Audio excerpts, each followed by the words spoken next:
இதை கொடு அதை கொடு அப்படின்னு கேட்கக்கூடாது இல்லையா? சாமிகிட்ட என்ன வேணும் பிரார்த்தனை பண்ணிக்கணும். என்னென்ன மனதெல்லாம் என்னென்ன பிரார்த்தனை இருக்கோ அதெல்லாம் பிரார்த்தனை பண்ணிக்கணும். முதல்ல ஆலயம் அப்படின்னா நல்ல எண்ணங்களை தோற்றுவிக்கக்கூடியது தான் இந்த ஆலயம் இல்லையா? அது எந்த ஆலயமாக இருக்கலாம். உதாரணத்துக்கு நம்ம கோயிலில் சீரடி சாய்பாபா அப்படின்னு சொல்லக்கூடிய ஒரு குருவை நம்ம ஆலயத்தில் பிரதானமாக வச்சு வழிபடுறோம் இல்லையா? ஆலயம் அப்படின்னா ஒரு கோயிலுக்கு போகிறோம், சாமியை கும்பிட்றோம். எதுக்காக சாமி கும்பிட்றோம்? மனம் ஆன்மா லகிக்க வேண்டும் இல்லையா? அந்த இடத்துல மனம் என்ன ஆக வேண்டும்? அமைதியாக வேண்டும். நம்ம மனமானது நல்ல மார்க்கத்தை நோக்கி நகர வேண்டும். அதனால தான் இந்த ஆலயம்லாம் கட்டி வழிபடக்கூடிய வழிமுறைகளை கொண்டு வந்ததுக்கு காரணம் என்னன்னா அப்படிதான். அதனால டெய்லியுமே நம்ம ஒரு ஆலயத்துக்கு போய் வழிபடணும் அப்படிங்கிறது நியதி. நமக்கு சாமி என்ன அருள் புரிஞ்சிருக்காரு. ஒரு பெரிய ஆலயம் அமைச்சு வருஷம் சம்பஸ்திராபிஷேகம் பண்ணுற அளவுக்கு சாமி நமக்கு என்ன கொடுத்துருக்காரு? சக்தியை கொடுத்துருக்காரு. சரிங்களா? சக்தியை கொடுத்துருக்காரு. அப்படிங்கிற நம்ம என்ன பண்ணணும் அப்படின்னா சுவாமிக்கு நம்ம திரும்ப என்ன செய்யணும்? புரியல?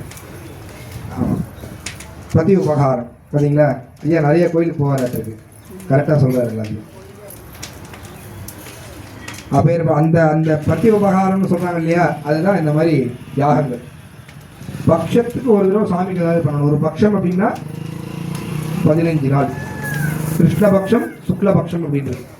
அப்படி இல்லை அப்படின்னா அயன காலங்கள் 2 அயனம் இருக்குது. தட்சிணாயனம் உத்தராயணம் 2 அயன காலங்கள். அப்படி இல்லைன்னா அடுத்தது என்னது? சம்பஸ்திரம்.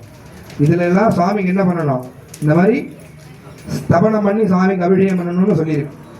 இல்லை சில கோயிலெலாம் பார்த்தீங்கன்னா சங்கட சதுர்த்திக்கு விநாயகர் பெருமானுக்கு கோவம் நடக்கும். அம்பியோட கோயிலெலாம் நடக்குது.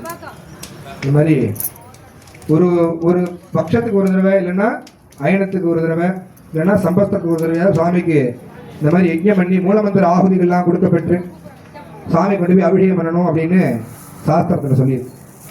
அப்படிப்பட்ட வண்ணமாக இன்றைய தினம் நமக்கு சம்பஸ்திராபிஷேகம் என்று சொல்லக்கூடிய வைபவமானது சிறப்பான நடைபெற்று கொண்டிருக்கிறது. எல்லாருமே முதல்ல ஆலயத்திற்கு எதுக்கு வரணும், வந்தால் என்ன நல்லது அப்படின்னு தெரிஞ்சுக்கணும். இப்போ நம்ம சொன்னோம் அரகர நம்ம பார்வதி பதையனா என்ன சொல்லணுங்க? அரகர மகாதேவான்னு சொல்லணும். நம்ம டெய்லியும் சொல்ல போகிறதில்ல. இந்த மாதிரி ஏதாவது பூஜை சமயங்களில் தான் நம்ம சொல்கிறோம் இல்லையா?